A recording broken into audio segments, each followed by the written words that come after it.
passe ou développe une certaine attitude qui leur permettra vraiment d'aborder cette gloire future. Et la promesse était déjà dite par Dieu que Jérusalem, à un certain moment, sera éclairé. Il vivra la gloire de l'Éternel. Il sera restauré. C'est Jérusalem qui a été détruit pierre par pierre. Et plus tard, la gloire de l'Éternel reviendra. Jérusalem sera rebâtie sur les anciennes ruines. Et les choses reviendront à la normale.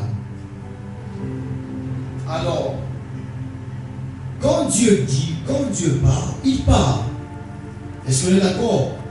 Quand Dieu promet, il promet.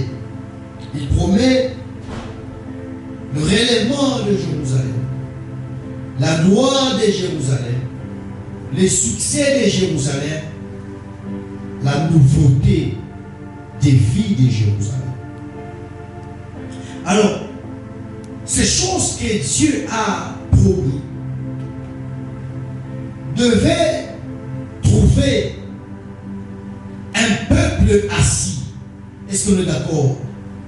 Un peuple assis, un peuple bâti, un peuple apte à travailler afin que ce que Dieu a promis puisse se réaliser.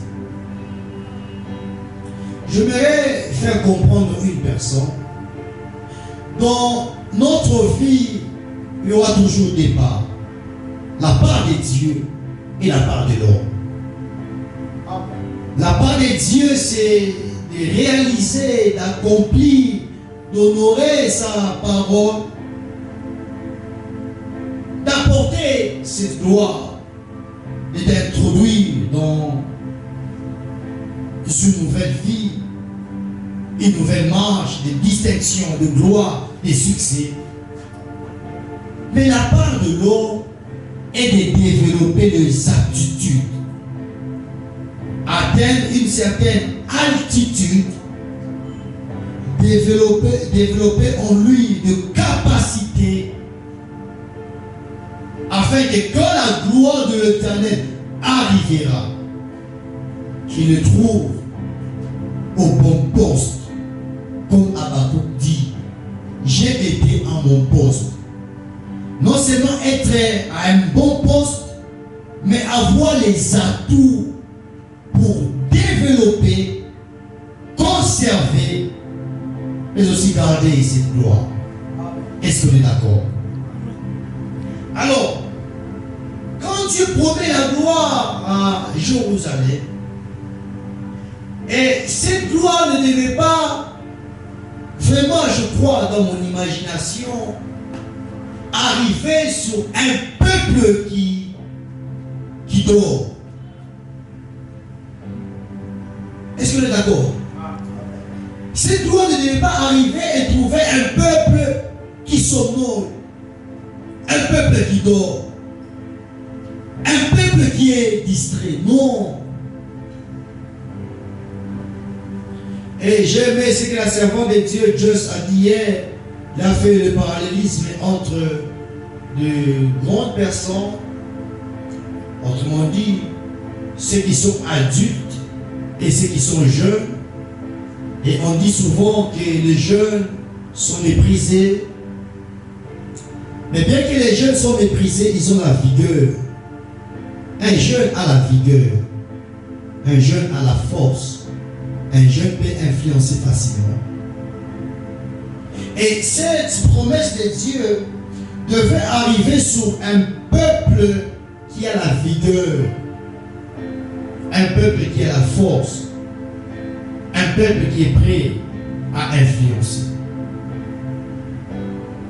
Donc pour que Jérusalem voit la gloire de Dieu au vrai sens la gloire de Dieu. Jérusalem, ou les habitants de Jérusalem, le jeune de Jérusalem, ceux qui avaient la force, ceux qui avaient la vigueur, ceux qui avaient encore le courage, l'espoir d'un avenir meilleur, ils devaient s'élever. Mon frère, ma soeur, j'aimerais te dire ceci. Si tu t'élèves tôt, tu seras éclairé tôt. Ah, tu n'as pas compris. Si tu t'élèves tôt, tu bénéficieras de la lumière de Dieu tôt. Tu bénéficieras des avantages de Dieu tôt dans ta vie.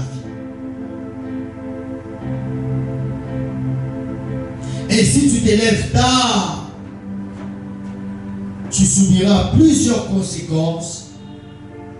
Peut-être, au moment où tu voudras t'élever, tu n'auras plus la force. Tu n'auras plus la vigueur. Tu ne vas pas tenir pendant longtemps. Et quand on interpelle les jeunes, en leur disant, jeune, lève-toi, car ta lumière est claire.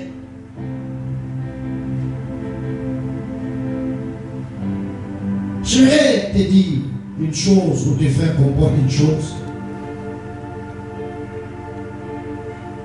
Si tu t'élèves tard dans ta vie,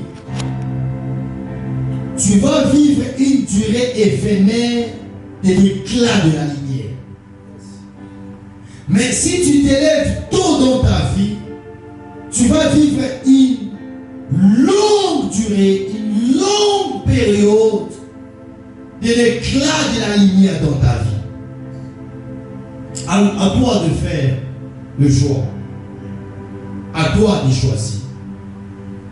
Tu accepteras de t'élever tôt dans ta vie pour bénéficier des longs moments, d'une longue période de l'éclat de la lumière dans ta vie, où tu vas accepter de t'élever tard dans ta vie, à la soirée de ta vie.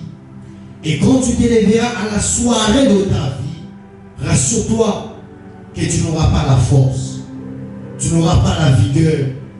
Et pour te maintenir pendant longtemps dans cet éclat, dans cette lumière, dans cette gloire, ça ne sera pas facile.